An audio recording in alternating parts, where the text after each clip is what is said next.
Good evening. This is All India Radio. I am Gaura Dhawanlal and with me is Manoj Singh Rana with the evening news.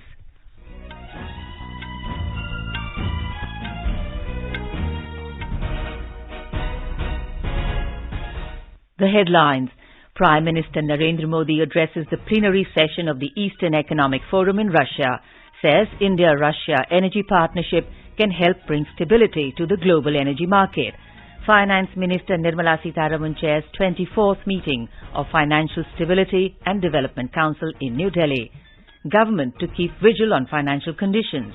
In Afghanistan, new Taliban-led government likely to be announced tomorrow. COVID-19 indigenous vaccine candidate Corbevax receives DCGI approval for 2 clinical trials. Supreme Court stays Kerala government's decision to hold offline Class 11 examinations amid rising COVID cases. Over 67 crore 9 lakh COVID-19 vaccine doses administered in the country so far. Recovery rate stands at 97.45%. External Affairs Minister Dr. Jaishankar to be on a 2-day visit to Denmark from tomorrow. In Tokyo Paralympic Games, Harvinder Singh wins bronze medal. India's medal tally touches 13, including 2 gold, 6 silver and 5 bronze so far. Prime Minister congratulates Praveen Kumar, Avani Lekhara and Harvinder Singh. And in cricket, England are batting in their first innings against India on day 2 of the 4th Test match at the Oval in London when reports last came in. As the nationwide free COVID-19 vaccination campaign at government facilities for those above 18 years is underway, we advise our young listeners to get vaccinated and also help others get vaccinated. We also advise our listeners not to lower their guard as COVID-19 remains a threat to our health. Please stay at home unless it is essential to go out and continue to follow these 3 simple steps. Wear a face mask. Maintain 2 gaz ki duri for social distancing and focus on hand and face hygiene. For any COVID-related information and guidance, contact the national helpline numbers 011 239 78046 and 1075. And now, the news in detail. Over 67 crore 9 lakh COVID-19 vaccine doses have been administered in the country so far under the nationwide vaccination drive in the last 24 hours. Over 74 lakh 84,000 vaccine doses were administered and over 45,000 new COVID-19 cases were reported. Prime Minister Narendra Modi has said that the India-Russia energy partnership can help bring stability to the global energy market. India-Russia energy partnership can help bring stability to the global energy market. My Minister of Petroleum and Natural Gas, Mr. Hardeep Puri, is in Vladivostok to represent India at this forum. Indian workers are participating in major gas projects in the Amur region. From Yamal to Vladivostok and onward to Chennai, we envisage an energy and trade bridge. I am happy that the Chennai-Vladivostok Maritime Corridor is making headway. This connectivity project, along with the International North-South Corridor, will bring India and Russia physically closer to each other. Addressing the plenary session of the Eastern Economic Forum, Mr. Modi said India and Russia are partners in space exploration through the Gaganyaan program. The Prime Minister said India and Russia have been working jointly in many energy projects. The Prime Minister highlighted that India's biggest shipyard, Mazagon Docks Limited, will partner with Zvezda for the construction of some of the most important commercial ships in the world. Mr. Modi applauded President Putin's vision for development of the Russian Far East. He said India will be a reliable partner for Russia in realizing this vision. The Prime Minister recalled that in 2019, when he had visited Vladivostok to attend the forum, he had announced India's commitment to enact a Far East policy. Saying that Vladivostok is truly a sangam of Eurasia and the Pacific, Mr. Modi said, in the history of the Indian civilization, sangam has a special meaning. Finance and Corporate Affairs Minister Nirmala Sitharaman today chaired the 24th meeting of the Financial Stability and Development Council (FSDC) in New Delhi. The meeting deliberated on the various mandates of the FSDC: financial stability, financial sector development, inter-regulatory coordination, financial literacy and financial inclusion. During the meeting, it was noticed that there is a need to keep a continuous vigil by government and all regulators on the financial conditions. The Council also discussed issues relating to management of stressed assets, strengthening institutional mechanism for financial stability analysis, financial inclusion, framework for resolution of financial institutions, and internationalization of the Indian rupee and pension sector related issues. The meeting was attended by Minister of State for Finance, Dr. Bhagwat Kishan Rao Karad, and Pankaj Chaudhary, Governor of Reserve Bank of India, Shaktikant Das, among others. In Afghanistan, a new government is likely to be formed tomorrow. According to reports, the Taliban spokesman Zabiullah Mujahid told in Kabul that the announcement about the formation of a new government will now be made on Saturday. The co-founder of Taliban, Mullah Abdul Ghani Baradar, is likely to be the head of the government. Mufti Inamullah Samnagni, a senior official in the Taliban's Information and Culture Commission, said that deliberations have already been held on the new government and the cabinet. Agency reports quoting Taliban sources have said that the group's top religious leader, Mullah Hibatullah Akhundzada, will be the Afghan supreme authority. Another indigenous COVID-19 vaccine candidate, Corbevax, has received DCGI approval for 2 clinical trials. Vaccine maker Biological E has received approval from the Drugs Controller General of India to conduct Phase 2 and 3 clinical trials on children aged 5 to 18 years with certain conditions. The Department of Biotechnology and its PSU, the Biotechnology Industry Research Assistance Council, BIRAC, have supported Biological E's COVID-19 vaccine candidate from the preclinical stage to Phase 3 clinical studies. In addition to receiving financial assistance under Mission COVID Suraksha, this vaccine candidate has also obtained a financial support under COVID-19 Research Consortia through the National Biopharma Mission and BIRAC. The Ayush Ministry today launched the campaign Ayush Aapke Dwar from more than 45 locations across the country. The campaign aims at distributing medicinal plant saplings to 75 lakh households in 1 year. The medicinal plants include Tezpatta, Stevia, Ashoka, Giloy, Ashwagandha, lemongrass, Tulsi, Sarpagandha and Amla. Minister of State for Ayush, Dr. Mahendra Munjapara, launched the campaign from Ayush Bhavan in New Delhi by distributing medicinal plants to the staff. On this occasion, Dr. Munjapara appealed for adopting medicinal plants and taking care of these as a part of the family. In Manipur, State Chief Minister M. Biren Singh distributed medicinal plant saplings to farmers during Ayush Aapke Dwar being organized under the Azadi Ka Amrit Mahotsav. The launching of the program was held at Imphal today. Mentioning the benefits of Ayush medicine in curing various diseases and maintaining overall health, the Chief Minister said there has been a tremendous increase of using Ayush medicines in treatment in the last 7 years. He informed that different varieties of medicinal plants are found in the state. Such plants have great health benefits and have been used since time immemorial. He also appreciated the initiatives and role of the Ayush department during the pandemic. Ayush 64 tablets were distributed to those patients who were in home isolation. As part of the ongoing mission, Sagar, INS Airawat today arrived at Satari, Thailand with COVID relief material. The ship is delivering 300 oxygen concentrators based on the requirement projected by the government of Thailand in its fight against the ongoing COVID-19 pandemic. The Defence Ministry said INS Airawat has been deployed to deliver COVID relief to friendly foreign nations in Southeast Asia who are battling the COVID-19 pandemic under the aegis of Mission Sagar, Security and Growth for All in the region. The ship INS Airawat has taken an active part in the nation's effort to battle COVID-19 since April this year. A College of Nursing in Bengaluru has been sealed down temporarily today after 34 cases of COVID infections were reported. Karnataka Minister for Health and Medical Education, Dr. K. Sudhakar, said 34 students out of 300 have tested positive for COVID in this nursing college. All infected students are from Kerala and West Bengal. The infected students have been shifted to COVID care centres and the tests of the remaining students have been done.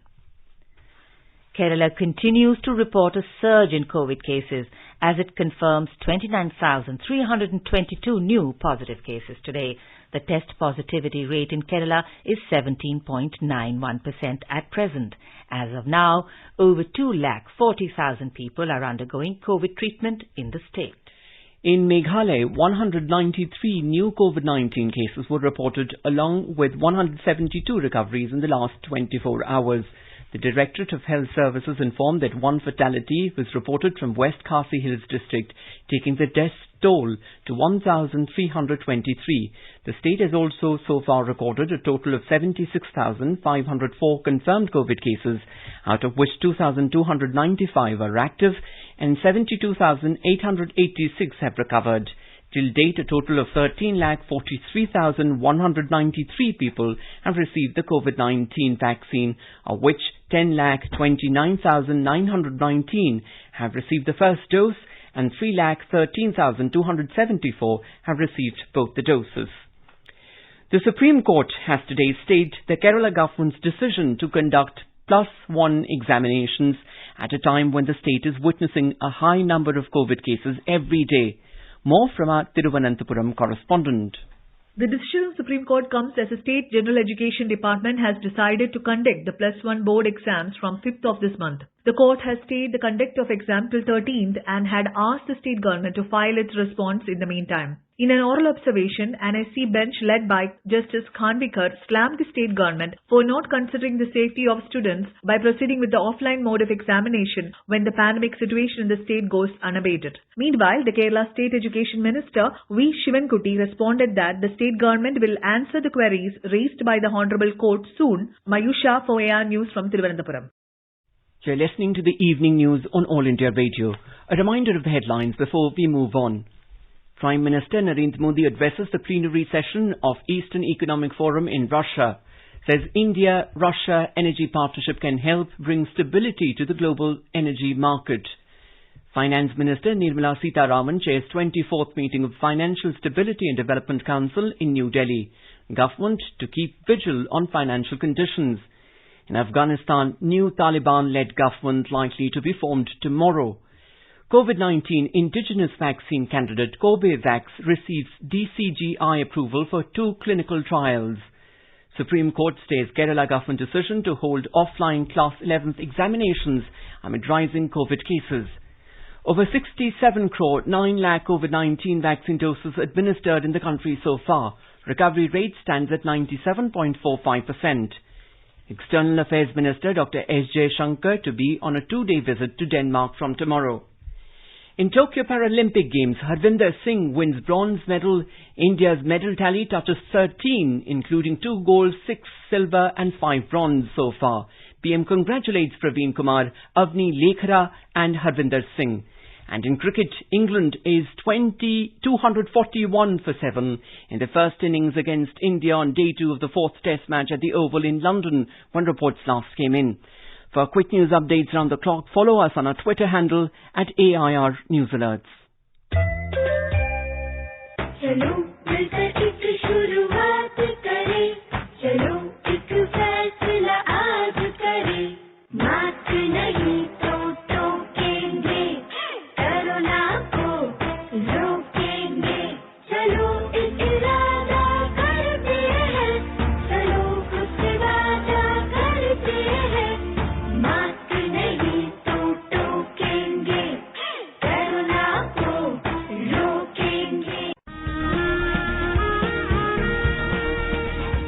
आजादी का अमृत महोत्सव के पावन अवसर पर आकाशवाणी समाचार के कार्यक्रम परिक्रमा में 2 सितंबर गुरुवार को शाम 4:45 पर सुनिए देश की आजादी की लड़ाई में अपना अमूल्य योगदान देने वाली असम की आयरन लेडी चंद्रप्रभा साइकियानी की गाथा।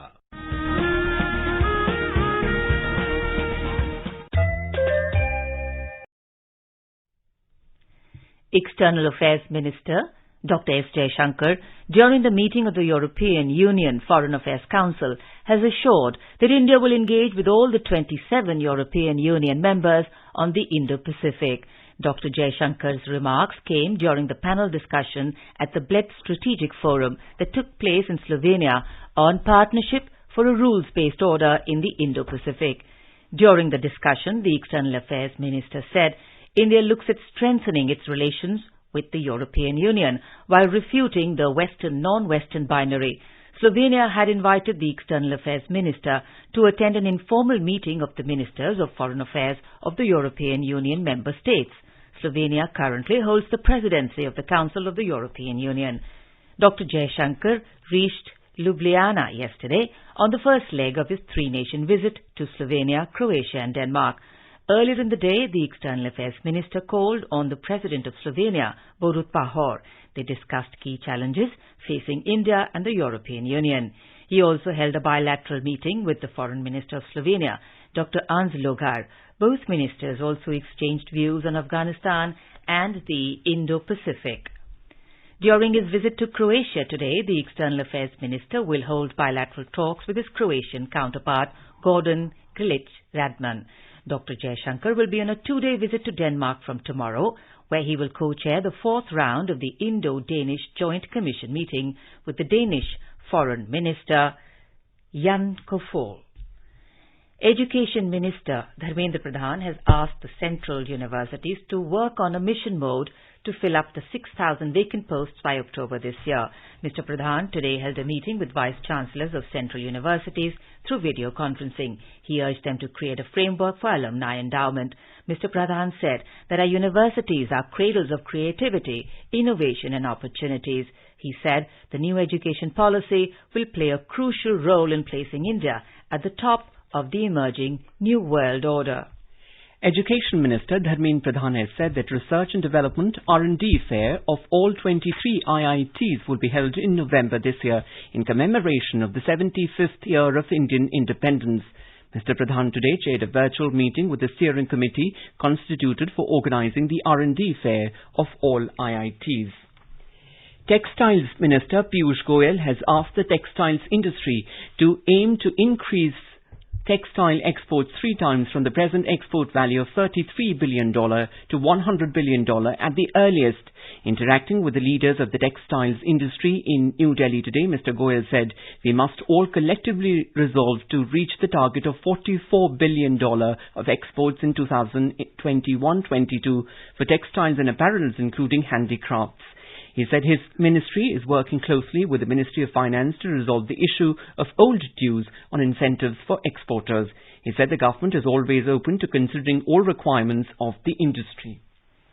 Science and Technology Minister Dr. Jitendra Singh today said that India has the potential to become a global hub of green hydrogen in the near future.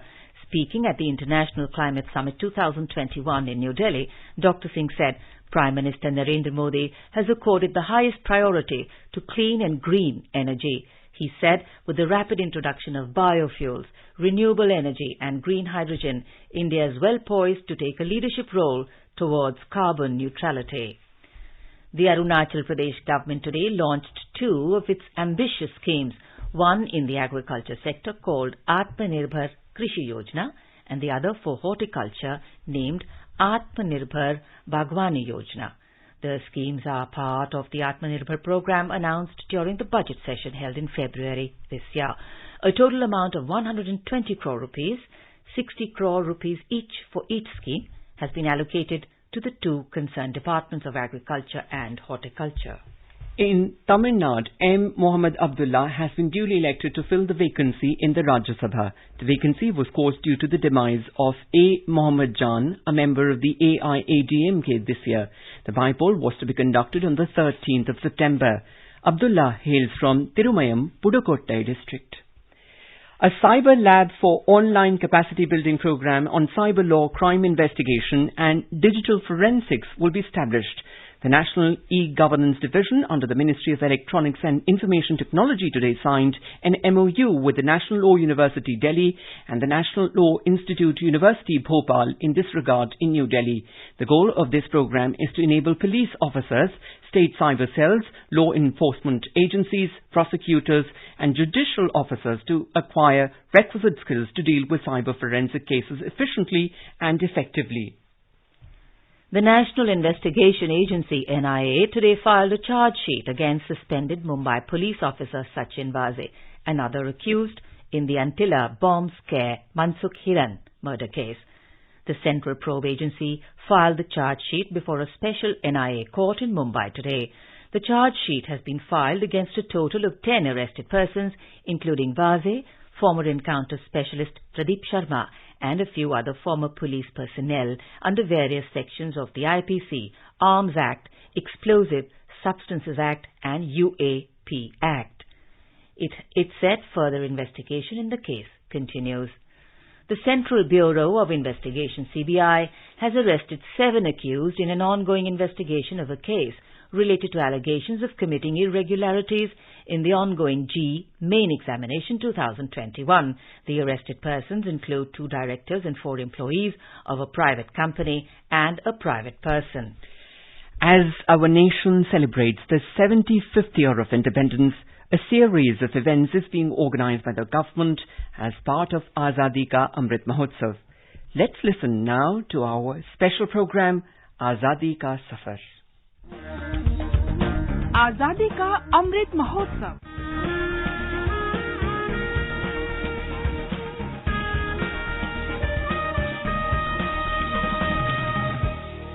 Azadi Ka Safar with AIR News. Birth of a Nation.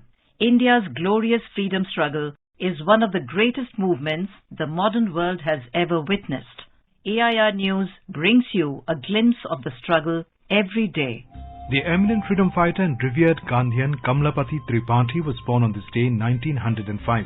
His father's name was Pandit Narayanpati Tripathi and his ancestors had settled down in Varanasi during 16th, 17th century. He started his career as a journalist with the Hindi newspaper Aaj and later established the newspaper Sansar. He was also the editor of the 2 tabloids. He participated in the non-cooperation movement in the United Province, now Uttar Pradesh, in 1920, the civil disobedience movement in 1930 and the Quit India movement in 1942, for which he was arrested and imprisoned on several occasions. Talking exclusively to All India Radio, Chairman of Central Gandhi Smarak Nidhi, Ramchandra Rahi, shared his thoughts on the life of the great freedom fighter. पंडित कमलापति त्रिपाठी उत्तर प्रदेश के वाराणसी के उन प्रतिष्ठित, समर्पित और प्रज्ञावान स्वतंत्रता सेनानियों में थे जिन्होंने गांधी विचार से प्रेरित और अनुप्राणित होकर साम्राज्यवाद के खिलाफ संघर्ष किया था। वो लाल बहादुर शास्त्री, राजनारायण आदि तमाम उस समय के जो आजादी आंदोलन के नेता थे, उनके एक तरह से गुरुतुल्य हुआ करते थे। काफी समय आंदोलन के विविध कार्यक्रमों में भागीदारी करके जेल की यातनाएं भी सही, लेकिन गांधी विचार से प्रेरित होने के कारण उन्होंने उदात्त मूल्यों को जीवन में अपनाया था। क्षुद्रता की राजनीति उन्होंने कभी नहीं की। Kamlapati Tripathi was elected to the Constituent Assembly from United Province and played an important part in the drafting of the Constitution of India. He is quite famous for his speech on the amendment of the expression India, that is Bharat. In his words, it would have been more in accordance with the prestige and the traditions of the country and the Constituent Assembly if this amendment was made.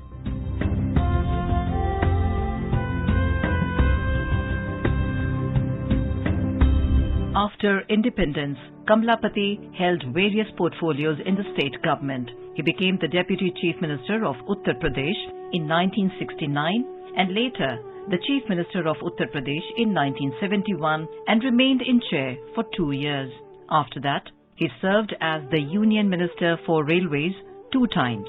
He carried the distinctive image of a courteous, dignified and principled politician. He was totally committed and devoted to the field of journalism and Hindi. He advocated for including journalism as a course in graduate and postgraduate level. The Department of Journalism and Mass Communication at Mahatma Gandhi Kashi Vidyapeeth was established in 1945 by him. He was the chairman of the Hindi Sahitya Sammelan from 1947 to 1948. Kamlapati's notable works reflect his sustained love for Gandhi, including Bapu Aur Bharat, Bapu Aur Manavta, and freedom movements and afterward.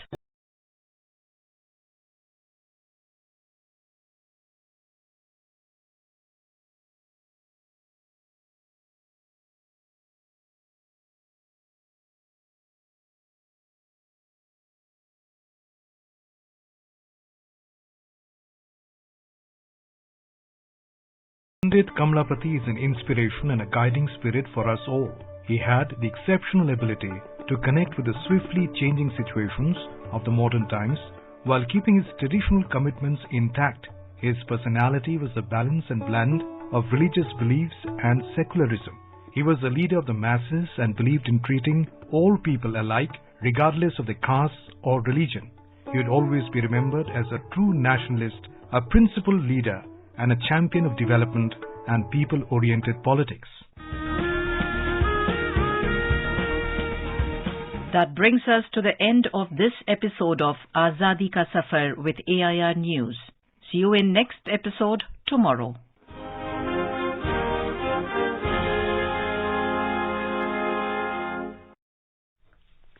In the Tokyo Paralympic Games, India won 3 medals today. The day began with a silver medal in the men's high jump T64 final when the debutant Praveen Kumar cleared the jump of 2.07 meters for a new Asian record. In shooting, Avni Lekra won a bronze medal in the 50-meter 3-position SH-1 air rifle event. In archery, Harvinder Singh won the bronze in the men's individual recurve event. This is India's first ever medal in archery at Paralympics. With this, Team India has won so far a total of 13 medals, including 2 gold, 6 silver and 5 bronze. Prachi Yadav, who became the first Indian to qualify for the Paralympics in canoe sprint, has finished 8th in the finals of women's VL2 200-meter event. In swimming, Suyash Yadav and Niranjan Mukundan failed to qualify in respective heats of men's 50-meter butterfly S7 event. Prime Minister Narendra Modi has congratulated Praveen Kumar, Avni Lekra and Harvinder Singh. In cricket, resuming from their overnight score of 53 for 3, England were 250 for 7 in their first innings against India on day 2 of the 4th Test match at the Oval in London when reports last came in. Earlier put into bat first, India were all out for 191. Both the teams are level 1 each in the 5-match series. In news just in, Minister of State for Health and Family Welfare Dr. Bharati Praveen Pawar today discussed the challenges and opportunities during the implementation of digital health at the BRICS Ministerial Conclave. She represented India at the BRICS Ministerial Conclave through video conference. Dr. Pawar acknowledged that digital health has become the priority in wake of the COVID-19 pandemic. And now let's take a look at the weather forecast for tomorrow. The national capital, Delhi, will have a generally cloudy sky with light rain. The temperature will vary between 26 and 33 degrees Celsius. Mumbai will have a generally cloudy sky with light rain. The minimum temperature will be 26 degrees Celsius, while the maximum is expected to be around 31.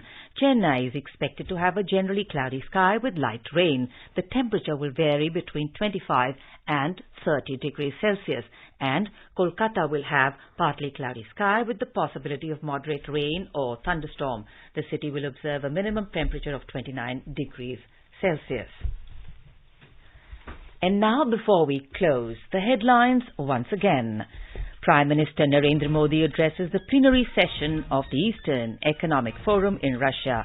Says India-Russia energy partnership can help bring stability to global energy market. Finance Minister Nirmala Sitharaman chairs 24th meeting of Financial Stability and Development Council in New Delhi.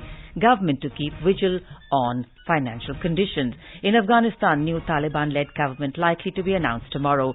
COVID-19 indigenous vaccine candidate Corbevax receives DCGI approval for 2 clinical trials. Supreme Court stays Kerala government's decision to hold offline Class 11 examinations amid rising COVID cases.